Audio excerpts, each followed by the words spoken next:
Nós vivemos num país onde, neste final de semana, as duas forças políticas, entendidas pelas pessoas como as mais opostas, se uniram para votar exatamente nos mesmos nomes para a presidência da Câmara Federal e para a presidência do Senado Federal. Você tem noção do que é? É como se assim, velho. Você sabe que o ser humano, né, ele aprende ao longo da sua vida a tomar decisões de longo prazo. Como assim? Do que eu tô falando? Por exemplo, você sabe que uma das decisões mais difíceis que a gente toma durante a nossa vida é a gente parar, não estou brincando, tá? De quando a gente é criança, de simplesmente fazer xixi e cocô quando a gente quer. Vocês sabiam disso? Quando a gente é criança, a gente basicamente usa fralda, né? Então a gente sai mijando e cagando a hora que a gente quer. E aí depois você começa a reparar que isso não é uma coisa socialmente aceitável, né? Você sozinho, você criança, mesmo que ninguém te ensina, meio que já vem com o aplicativo instalado no seu cérebro, que você começa a falar assim, não, eu preciso entender que eu preciso segurar, por mais que eu esteja com vontade agora, eu preciso segurar, porque não é a hora de eu fazer xixi, não é a hora de fazer cocô. Esse é um dos aprendizados mais difíceis que a gente tem na vida, tá? São vários. A gente aprende, por exemplo, uma coisa que eu estava vendo um estudo sobre isso, é muito interessante, né? A criança, quando ela chora, né? Por exemplo, ela está com fome, ela chora. Então ela tá lá de frente, vamos supor que ela tá num berço, ela tá, sei lá, ela tá de barriga para cima ali chorando. Aí a criança está com fome, aparece a mãe. Aí a mãe, bom, ele está chorando, então eu vou, sei lá, arrumar uma cadeira tal para eu dar de mamar. Nisso que ele vê a mãe some, ele não tem a comida. Até ela voltar, cara, esse tempo para esse bebê, ele é muito longo. É tipo uma parcela importante da vida dele. E isso vai fazendo com que ele aprenda a lidar com frustração. A gente aprende deste momento, né? Enfim, por que eu tô dizendo isso? Aqui no Brasil, cara, durante os anos 90, a gente teve na época, eu lembro que um dos embaixadores dessa luta era o Betinho, não sei se vocês lembram disso, era um ativista, que ele era soropositivo, ele tinha AIDS e tal, e ele lutava contra o preconceito e tal, e ele era um dos embaixadores da guerra contra a fome infantil. Aqui no Brasil a gente teve muito problema de fome infantil, e quando você tem uma criança que tem fome e ela não tem os nutrientes necessários, o cérebro dela não se desenvolve da maneira correta. Então você condena essa criança a ter um QI baixo porque ela não comeu durante a fase que ela precisava comer. Aí nós resolvemos, a real é que nós resolvemos o problema de fome infantil, tá? O Brasil nos anos 90 conseguiu resolver o seu problema de fome infantil. E aí a gente começou a entender que mesmo assim a gente não estava com os índices de desenvolvimento de raciocínio infantil no lugar certo. Por quê? Aí se descobriu outra coisa também. Na verdade, que se descobriu, né? Se diagnosticou uma outra coisa que já se sabia, que a criança também precisa dos primeiros estímulos importantes. São importantes você ter ali a mãe brincando com a criança, de frente para a criança, não de costas, lavando louça ou fazendo outra coisa, porque não tem tempo, né? Para que essa criança aprenda os estímulos, para que ela aprenda a sua coordenação motora, para que ela aprenda tudo isso. O fato é o seguinte, nós somos um país onde a gente não aprendeu, a gente não se desenvolveu a ponto de entender que decisões duras no curto prazo são necessárias para que a gente tenha melhores recompensas no longo prazo. A gente é uma sociedade onde você chega para um moleque, você dá para ele um cartão de crédito com um limite absurdo, com o maior juro do mundo, ele simplesmente toma a decisão de comprar uma coisa que não vai durar nada, ele compra uma entrada para uma balada, ele compra um champanhe numa balada, ele compra alguma coisa muito idiota e ele não entende que aquilo vai ferrar a vida dele durante muito tempo. Por que eu estou dizendo isso? Esse final de semana aconteceu uma coisa importante. Aconteceu a tomada de decisão da sociedade, através de seus representantes, para escolher o presidente da Câmara e escolher o presidente do Senado. E aí você tem um grupo de congressistas que eles têm de responder aos seus eleitores. Então vamos lá, eu sou o deputado Arthur, eu fui eleito por pessoas. Essas pessoas vão cobrar as minhas ações. Bom, eu tenho uma votação importante esse final de semana. Esse final de semana é para eu decidir quem é o presidente da Câmara, se eu sou deputado, ou se eu sou senador, quem é o presidente do Senado. O que eu deveria pensar? Bom, eu vou votar de acordo com a vontade dos meus eleitores, porque os meus eleitores vão me cobrar dessa votação ao longo do meu mandato. Só que a gente está nesse país que eu te falei, que a gente não comeu direito nos anos 90, depois a gente comeu direito, mas a gente não tem os estímulos necessários, enfim. Então a gente tem um país de pessoas com QI absolutamente baixo, que não conseguem entender as relações de longo prazo, principalmente se elas são indiretas. Então, peraí, eu votei no João, o João votou no Danielzinho, o Danielzinho virou presidente de uma casa e essa presidência dessa casa vai tomar decisões que podem interferir para daqui a... E já ficou longe. A gente não consegue nem fazer essa conexão. Por que eu estou dizendo isso? Nós vivemos num país onde, neste final de semana, as duas forças políticas entendidas pelas pessoas como as mais opostas se uniram para votar exatamente nos mesmos nomes para a presidência da Câmara Federal e para a presidência do Senado Federal. Você tem noção do que é? É como se assim, velho. Vamos extrapolar isso daqui. Imagina que existe Israel e imagina que existe o Hamas. E esses dois precisam votar num nome para ser o presidente da ONU que vai intermediar as brigas por território. E eles votam no mesmo. Você acha que tem alguma coisa errada ou não?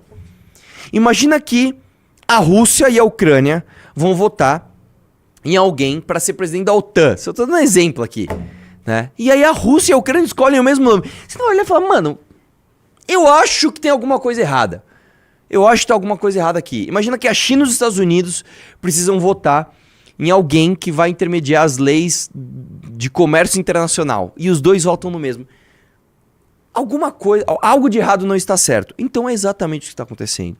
O PT e o Bolsonaro apoiaram o mesmo nome para a presidência da Câmara e para a presidência do Senado.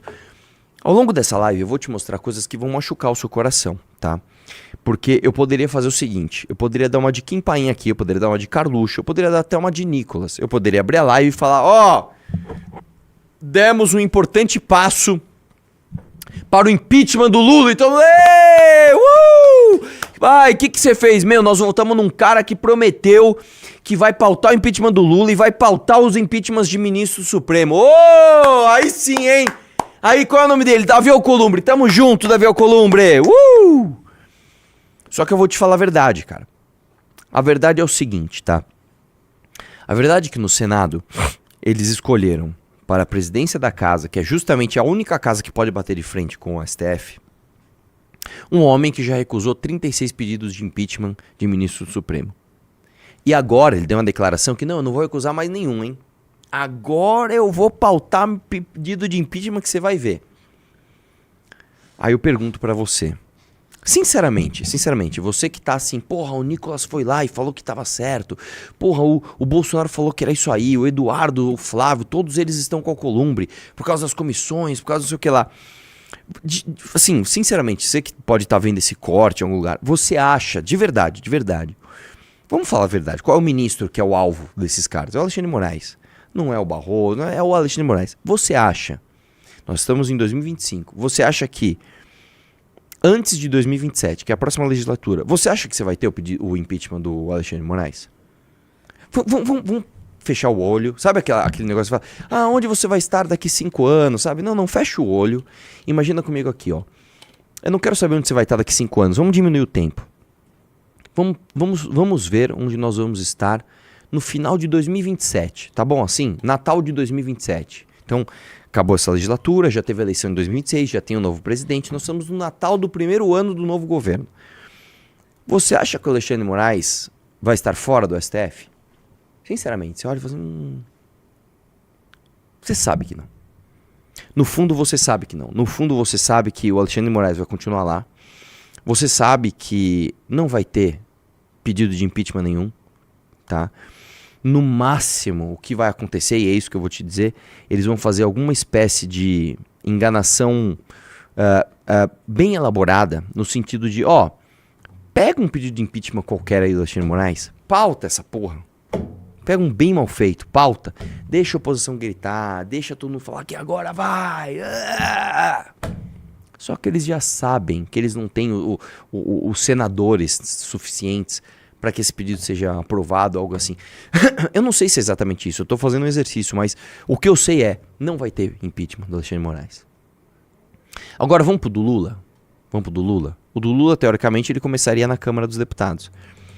O que o novo presidente da Câmara dos Deputados falou sobre o pedido de impeachment do Lula? Esse foi até mais descarado. Ele falou, não vai ter. Ele falou, não vou pautar. E o Bolsonaro foi lá e apoiou ele. E a galera votou. você ter uma ideia, na live de hoje eu vou te mostrar, assim, coisas que mostram como o Brasil é foda. O Nicolas precisou justificar o voto dele no... Como é o nome do Mota? O Hugo Mota. Ele justificou assim, nem sei quem é. O Bolsonaro mandou, eu votei. Eu não tô brincando. E tem gente que acha que esse cara tá trabalhando pela oposição. Vamos começar? Mota e Alcolumbre... matéria da Carta Capital, né? Mota e Alcolumbre vencem e confirmam o Centrão no comando do Congresso. O que muda para Lula? Então vamos lá. Desce aí, vamos lá. Olha a cara do Hugo Mota, só vê, olha a carinha dele. Eita, não, cara de homem honesto. Cara de homem que vai fazer oposição ao governo Lula, ó. Esse é de direita, hein? Desce aí, vamos lá. Em votações que se converteram em mera formalidade, o deputado Hugo Mota, do Republicanos do Paraíba, e o senador Davi Alcolumbre, do União do Amapá, se tornaram, neste sábado, primeiro, respectivamente, presidentes da Câmara e do Senado. Apoiados pelos ex-chefes de ambas as casas, eles eram os grandes favoritos. Agora, o até então todo-poderoso Arthur Lira e o fiel da balança Rodrigo Pacheco voltam ao chão de fábrica do Congresso Nacional e aguardam um convite do presidente Lula para integrar o governo. Ai, velho. O que ele tá dizendo é o seguinte: os antigos presidentes, que agora não são mais presidentes, em vez de eles continuarem como meros deputados e senadores, já que eles fizeram tanto pelo governo Lula, eles vão ser chamados para algum cargo ali melhor de destaque, né? Que é isso que o brasileiro quer. Imagina, você que votou no Arthur Lira, você quer isso mesmo, né? Mota e Alcolumbre construíram alianças que foram do PT ao PL e garantiram uma ampla vantagem. Na Câmara, a principal dúvida era se Mota superaria o recorde estabelecido por Lira na disputa de 2023 com 464 votos dos 503 possíveis. O novo presidente, porém, não conseguiu, recebeu somente 444 votos. Já no Senado, Alcolumbre amealhou 73,88 votos possíveis, 24 a mais do que Pacheco recebeu na sua reeleição. Na coisa de 2 anos atrás, o PL lançou Rogério Marinho, tal, dane-se isso, tal. O que pode mudar para Lula na Câmara? Desce aí, ó. As vitórias de Mota e Alcolumbre mantêm o chamado Centrão no controle do Congresso. Para Lula, isso significa uma relação previsível com o Senado, mas a manutenção de incertezas na Câmara. Arthur Lira, que vestiu literalmente a camisa de Bolsonaro em 2022, pressionou o governo por mais poder e emendas. Que assim, alguém acha que o Arthur Lira era verdadeiramente bolsonarista? Né? E a gente falava aqui, o Bolsonaro, não, porque o trator Lira vai aprovar um monte de reforma. Aí a galera do mercado financeiro, foguete não tem ré. Agora as reformas vão vir, agora vai ter um monte de privatização. E aí, mano, nós estamos aqui em fevereiro de 2025. Quem avisou que não ia ter nada disso? Quem avisou? Fala. Fala pro pai. Quem avisou? Nós, os traidores, tá? O Planalto conseguiu aprovar projetos importantes como o arcabouço fiscal e a reforma tributária e o pacote de corte de gasto, mas o custo para Lula, tanto político quanto fiscal, via emendas, foi alto. Mota tende a adotar um tom mais moderado, sem abrir mão da influência do Centrão. Paulo Henrique Casimiro, doutor em Ciência Política da USP, é deputado como um presidente da Câmara de perfil clássico, semelhança de Lira e de seu antecessor Rodrigo Maia. Grande capacidade de articulação interna, mas baixa popularidade fora do Congresso. Ou seja, é a receita perfeita pro Lula, porque ele chega pro cara e fala o seguinte, mano, o que você precisa? Você quer se reeleger, né? Bom, você não é um cara muito popular, então você não vai comprar brigas de agora você vai ser lulista, agora você vai ser bolsonarista. Faz o seguinte, toma essa emenda, vai lá na tua região, entrega umas obras lá, na véspera da eleição. Fala que você trabalhou e a galera burra vai votar em você de novo. Para Casimiro, o fator decidido da relação da cúpula da Câmara do Governo está na possibilidade do Centrão lançar um candidato ou mais de um à presidência de 2026. Isso aqui eu já te falo, esquece, tá? Essa equação inclui a União Brasil, que pode apostar em Ronaldo Caiado, não tem chance, republicanos, e principal avalista de Tarcísio de Freitas, do PSDB, onde desponta Ratinho Júnior. Ratinho Júnior tem chance, mas a gente já chega lá. Esses 3 partidos, contudo, já ocupam ministérios. O cientista político não enxerga interesse do Centrão em tensionar sua relação com o Lula em 2026? Claro que não, ainda que pretenda lançar um nome de direita contra o petista. Os 2 anos da eleição, aproximar-se da extrema-direita, que custa alto pra quê? O que ele tá dizendo é o seguinte, você é um cara do Centrão, você vai lançar um nome em 26 para concorrer com o governo? Pode ser. Bom, se o governo se diz de esquerda, tem que ser um nome que se chame de direita. Lança um Ratinho Júnior, lança um Caiado, lança alguém. Mas por que agora, no ano de 2025, você vai tensionar a relação com o Lula pra ele cortar suas emendas? Fala pra quê? Pra nada, irmão. Então deixa passar, né? Também destaca a capacidade de articulação de Mota, tal, desce aí e tal. E no Senado, a extrema-direita vê no Senado uma peça-chave para 26, especialmente no objetivo de viabilizar o impeachment de ministro do STF, o que é mentira. Eu estou fazendo uma aposta aqui com você. Eu aposto que não vai ter nenhum impeachment de ministro nessa legislatura. Vamos apostar? Vamos apostar? Bolsonaro quer ampliar sua bancada a partir de 27 e atesta os limites de sua influência. Anistia aos golpistas do dia 8 de janeiro segue na pauta do bolsonarismo, que também eles não querem isso, de verdade, tá? E o ex-presidente não esconde sua estratégia. Estamos negociando a primeira vice-presidência. Em uma ausência do Alcolumbre, dá para colocar em a anistia em votação. Não queremos esperar o futuro presidente de direita ser eleito em 26, disse Bolsonaro em 24 de janeiro. Pacheco, que retaliou o PL por não apoiar sua reeleição em 26, ignorou a proposta de anistia. O partido Bolsonaro agora aposta que o Alcolumbre será mais receptivo, embora ele também seja aliado mineiro. Para Cláudio Couto, a chance de anistia avançar com o Alcolumbre é maior do que era com o Pacheco, mas ainda incerta. Então eu vou te falar o que vai acontecer.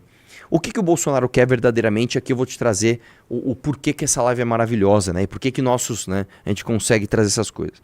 O Bolsonaro articulou com o Alcolumbre o seguinte: não precisa você pautar. Se qualquer coisa você se ausenta, sei lá, tem alguma coisa, se é uma viagem, você precisa ir, você vai se ausentar. O vice-presidente assume e ele pauta o que verdadeiramente interessa, que é o seguinte: uma flexibilização da lei ficha limpa. A lei ficha limpa, ela diz o seguinte: quem é cassado fica 8 anos inelegível. Né? E é só quem é cassado por...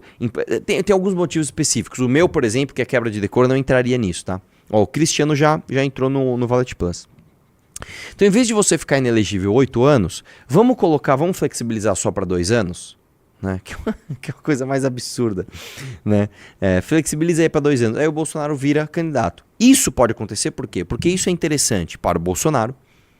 Isso é interessante para o PT. Tá? Então, beleza. O bolsopetismo gosta. Né? A gente já teve isso, né, que foi mais incrível, uma manobra para tirar a inelegibilidade do Lula para ele disputar contra o Bolsonaro em 22, e o Bolsonaro articulou e fez isso através do Cássio Nunes, e agora nós vamos ter o petismo, muito provavelmente, articulando com o presidente da casa, Davi Alcolumbre, para flexibilizar para que o Bolsonaro seja candidato em 26, e aí de novo você vai ter Lula e Bolsonaro na eleição, e o povo burro vai falar: contra o Lula eu voto no Bolsonaro, meu, contra o Bolsonaro eu voto no Lula, tamo no caminho certo, meu.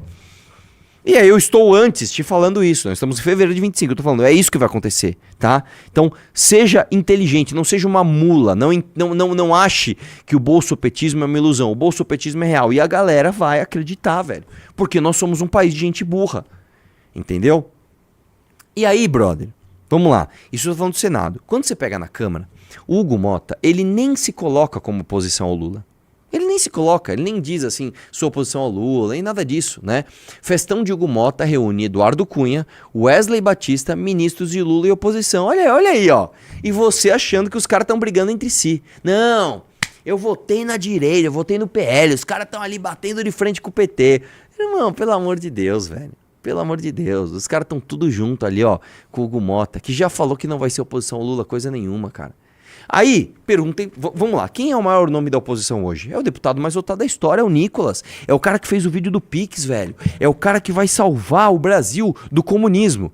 Em quem que ele votou? Em quem que você acha que ele votou? No mesmo nome do PT. Aí o pessoal vai perguntar pra ele: por que você votou no mesmo nome do PT? Em vez de ele fazer xadrez 4D, ele dá a resposta mais simples do mundo: porque o Bolsonaro mandou, meu, e eu tô com o mito, e a galera é isso aí! Vamos lá, vamos ver. Estamos aqui com o deputado Nicolas Ferreira, do PL de Minas Gerais. Deputado, obrigado por dar a entrevista aqui pra gente do Metrópolis, da coluna do Igor Gadelha. Quero começar perguntando como que o senhor está vendo essa eleição hoje. O Hugo Mota deve ser eleito presidente da Câmara. A gente teve outros candidatos, né, mas que dificilmente vão conseguir fazer frente. Como que o senhor está vendo isso, essa eleição novamente tão majoritária na Câmara dos Deputados? Sim. Olha, a minha decisão passou pela decisão do Bolsonaro. Obviamente que naturalmente eu votaria no Marcel Van Hatten por alinhamento de ideias. Pausa. Cara, a primeira frase dele é: olha, eu votaria no Marcel Van Hatten. O que ele tá dizendo é o seguinte: pessoal, ó, gostem de mim. Eu gosto de direita. Eu gosto do Marcel Van Hatten. Viu como eu também gosto dele? Eu também, viu? Mas o Bolsonaro, eu também gosto do Bolsonaro. Mandou eu fazer isso aqui. Eu, como eu sou um cara grato, eu sou leal, eu estou votando aqui no que o Bolsonaro mandou. Tá bom? Pronto, é só isso que precisa. Acabou. Ah, que bom, o Nicolas não feriu os meus sentimentos. Ele ainda é um cara de direita que gosta do Marcel Van Hatten e também gosta... É tipo aquele menino Charlinho. Você gosta mais de estudar ou gosta mais de batata? Eu gosto mais de estudar e gosto mais de batata. Ah, então legal. Eu gosto mais do Marcel Van Hatten e gosto mais do Bolsonaro também. Tá bom. E o público, meu, eu votei nele pra isso mesmo, meu. Que da hora, meu. Vamos lá. Um amigo, você é uma pessoa que de fato luta por pautas profundas aqui na Câmara, mas por um acordo, né, do Bolsonaro feito com o Hugo Mota. Confesso que eu não sei a totalidade desse acordo, mas espero que a anistia esteja entre esse acordo. Pausa aqui. Ele nem sabe o que é, eu vou te falar o que ele já tá fazendo, e aqui é o subtexto, né? Eu vou dizer uma coisa, quando você tem uma novela, por exemplo, que você vai escrever, você escreve o subtexto, né? O subtexto é o seguinte, vamos supor, eu tô aqui na live com a Ana e eu tô com raiva dela por algum motivo, né? Então isso aqui é o subtexto. Eu não vou falar isso, eu não vou falar assim, Ana, estou com raiva de você e tal, senão vai ficar muito óbvio. Então a gente vai fazer o seguinte, a gente vai colocar um texto cujo subtexto é, o Arthur está com raiva da Ana, mas ele vai deixar isso claro de uma outra forma. Então o subtexto é tipo assim, Ana, que bom que você se atrasou hoje, como você sempre faz. Então eu não precisei dizer que eu não gosto dela, que eu estou com raiva dela. Eu largo num subtexto. E existem níveis de subtexto, né? Eu posso simplesmente fazer uma ironia besta. Oi, Ana, que bom que você está aqui, não é mesmo? É uma ironia que, então ele não gosta, na verdade. Então ele está bravo com ela. O subtexto do que o Nicolas está fazendo é o seguinte, eu vou explicar para você. O Bolsonaro tem o seu feudo. O seu feudo, ele é composto de basicamente bajuladores e oportunistas que precisam, né, pagar pau para o topo da pirâmide da corte, que é o Bolsonaro e quem tem o sobrenome Bolsonaro, e eles sabem que eles só chegam no topo se há autorização de alguém. Então, por exemplo, se você é o Nicolas Ferreira, você é o deputado mais votado, você é um cara que você não pode bater de frente com o Bolsonaro, você é um cara que você se aproveitou do nome dele para você chegar onde você chegou, beleza, só que você quer alçar voos maiores do que a família lhe permite, né? Então, por exemplo, ele nunca vai conseguir ocupar cargo nenhum dentro do bolsonarismo se o Eduardo Bolsonaro não permitir, né? Então, filé mignon é pros meus filhos, né? Então, ele entende isso. O que ele já tá fazendo? Quando surgiu o Pablo Marçal, o que ele fez? Não, o Pablo Marçal é bom, tamo junto aí com o Pablo Marçal, porra, legal, né, meu, que loucura. Não, e o Bolsonaro que tá meio contra ele? O Bolsonaro, não, mas eu tô com o Bolsonaro também. E dane-se. Surgiu como é o nome da? O Gustavo Lima. Ô, Gustavo Lima, quer ser presidente, que loucura, hein? O embaixador já pensou, mas pode ser que ele seja bom, um cara de direita. Já sinaliza aqui, mas o Bolsonaro já falou mal dele. Não, mas a mesma coisa aqui. Não, eu votaria no Marcel Van Hatten, mas já que o Bolsonaro mandou, eu votei no outro, eu nem conheço muito bem o acordo. O que ele está fazendo? Qual é o subtexto do que ele está fazendo? Ele já está, de forma leve, instruindo as pessoas que gostam dele a falar, porra, ele fez tudo pelo Bolsonaro, mas o Bolsonaro está vacilando. Por quê? Ele fazendo isso, ele tira de si qualquer responsabilidade sobre coisas que o presidente da Câmara não fizer. Então, por exemplo, o presidente da Câmara vai pautar o pedido de impeachment do Lula? Não. Aí vão cobrar ele. Ele fala, não, mas eu fiz o que o Bolsonaro mandou. Olha só que jogadinha. Ele fica com o bônus. Então, eu fiz o que o Bolsonaro mandou, eu gosto do Bolsonaro, não bati de frente com ninguém. E não fica com o ônus. Bom, mas o ônus foi, eu fiz o que o capitão mandou. Você entendeu? E como, de novo, como nós vivemos num país de pessoas absolutamente burras, a gente privilegia a falta de personalidade, a falta de autenticidade, a falta de pensamento próprio. A gente privilegia, corta caminho para virtudes que às vezes nem existem. Bom, ele gosta do Bolsonaro, eu também gosto do Bolsonaro, ele é leal ao Bolsonaro. Eu sei que lealdade é uma coisa boa, logo eu gosto dele, logo ele não fez nada de errado. É isso. Nosso raciocínio é esse. A gente não consegue imaginar o seguinte, bom, eu votei num cara para ele ser deputado. Ele como deputado ele ganha um belo salário, tem um monte de assessor, tá tudo certo. Esse cara é o deputado mais votado. Esse cara é jovem, ele vai estar na política durante muito tempo. Eu não gosto do governo Lula. Não é meio que função dele pensar o que é melhor para a oposição, independente do que o Bolsonaro que está tentando se salvar está fazendo? Não, as pessoas não conseguem fazer esse raciocínio. Porque fere a emoção. A pessoa quer estar autorizada a gostar do Bolsonaro e do Nicolas ao mesmo tempo, e é isso aí, e vambora.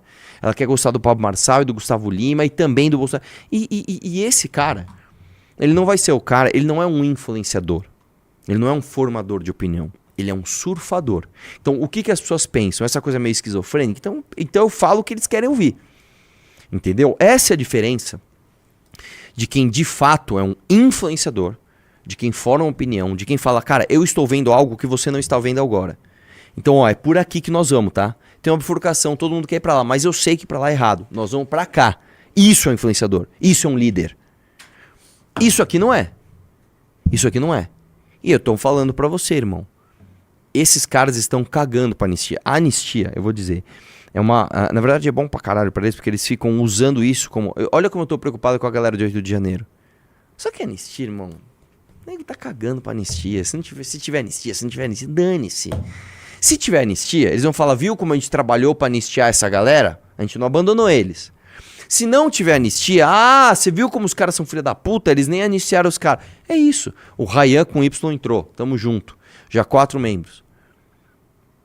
Então é isso, velho. Vamos lá, vamos continuar a entrevista. Por seguir a orientação do presidente Bolsonaro, que inclusive também, anos anteriores, também já foi sozinho, né, candidato à presidência da Câmara, fez um discurso que eu também concordo de essência, mas que nesse momento, né, teve uma mudança de posicionamento e vou confiar. Eu sempre falo que quem confia nunca... Cara, você entendeu o subtexto aí? Você pegou o subtexto? Não, ele também uma vez foi candidato sozinho, fez um discurso de essência, mas agora ele, nesse momento, ele disse pra ir pra outro lugar e eu vou confiar. Ele tá jogando toda a responsabilidade pro Bolsonaro. Tipo assim, mano, se der merda, ó, só tô confiando nele. Ele sabe, assim, o Nicolas não é idiota, ele sabe que esse acordo é um acordo espúrio, que isso vai atrapalhar a oposição pra caralho, mas como ele sabe também que a população é burra demais, ele não precisa tomar pra si essa responsabilidade. Votei em quem o Bolsonaro mandou. Por quê? Porque ele mandou e eu tô confiando. Que ótimo. É pra isso que nós queremos parlamentares de coragem. Nós queremos parlamentares de personalidade. Nós queremos pessoas como Nicolas. Entendeu? É isso que vai fazer o Brasil mudar. Volta lá. Vai, continua. Quem erra é quem quebra a confiança. Então eu espero de verdade que, independente de quem vença aqui as eleições hoje, que faça uma presidência voltada para o Brasil. Deputado, qual a sua expectativa em relação a essa nova gestão do deputado Hugo Mota e também quais pautas o senhor acha que devem ser prioritárias para ele? Para ele não, para a Câmara, na verdade, para os deputados. Excelente. Eu acho que eu vou refazer. Não é nem para os deputados, eu acho que é para o Brasil. A gente está aqui como representantes.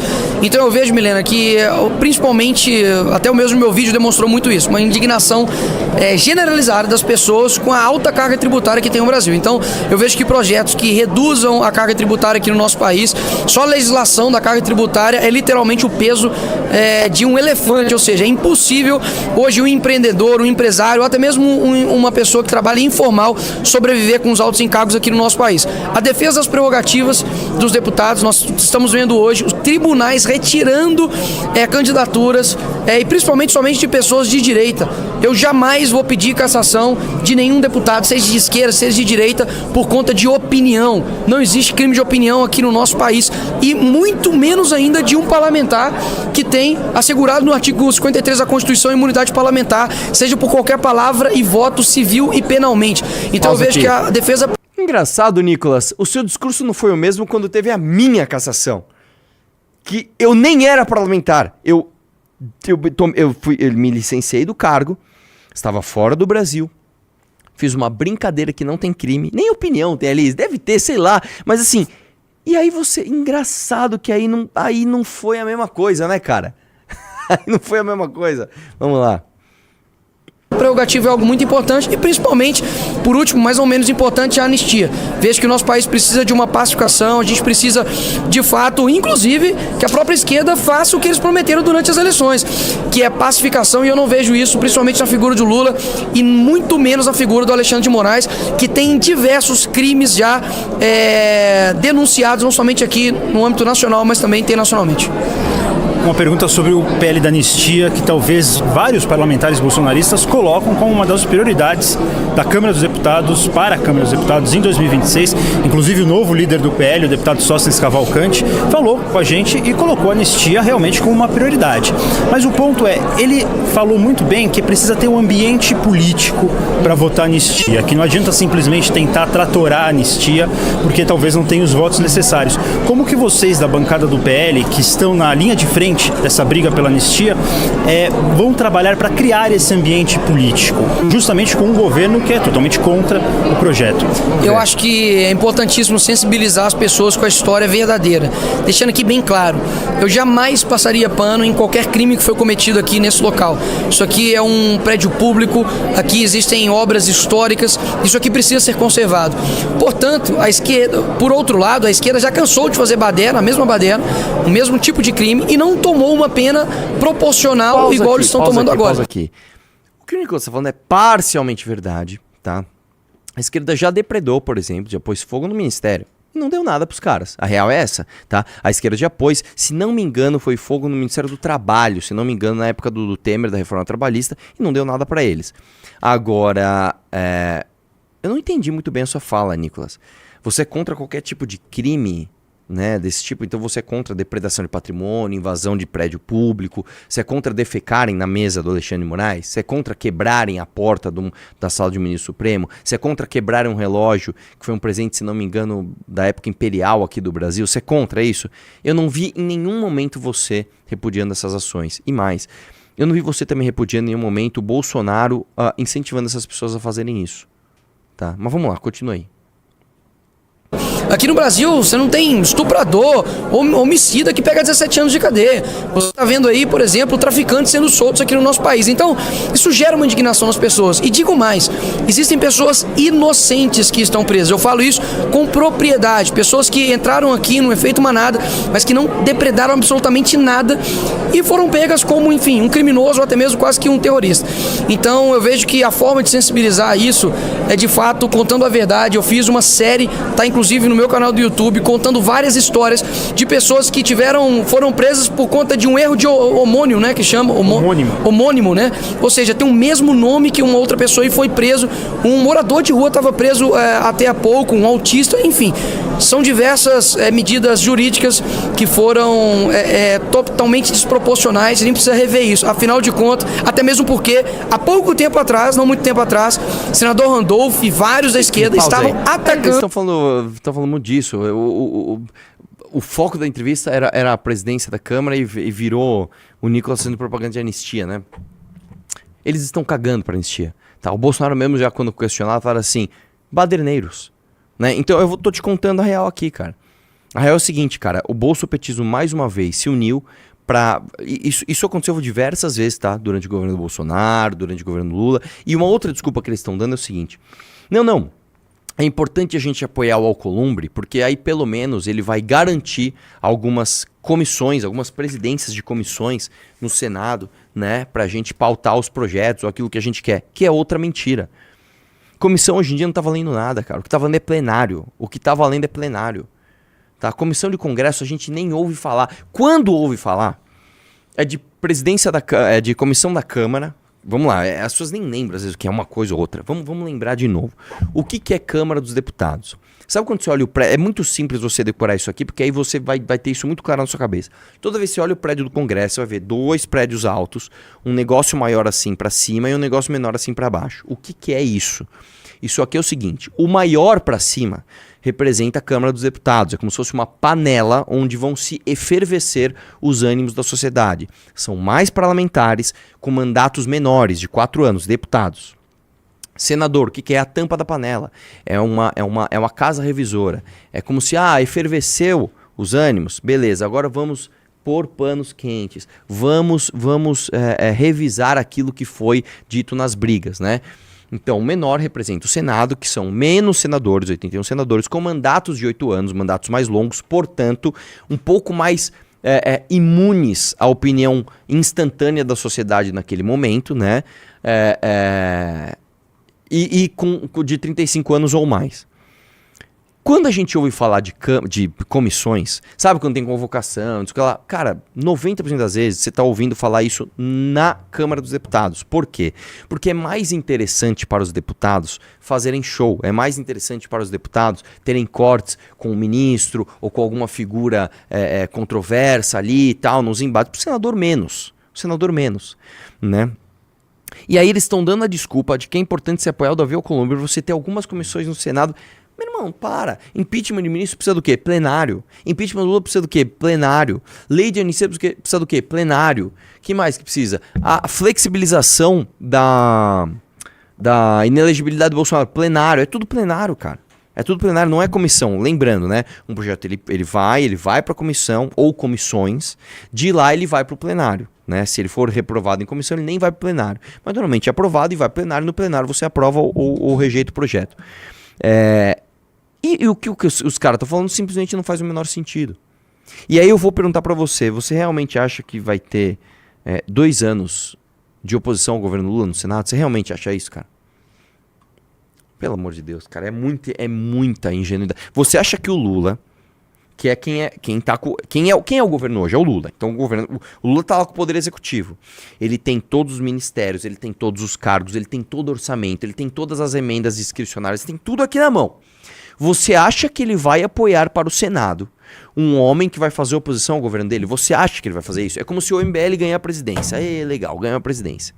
Agora nós vamos apoiar para a presidência do Senado, que é quem vai fazer oposição ao MBL, sei lá, um Paulo Cogos, um membro do PT. Não, isso não existe, cara. Isso não existe. Você tem que ser muito gado para acreditar que isso vai acontecer, tá? Só uma pausa aqui.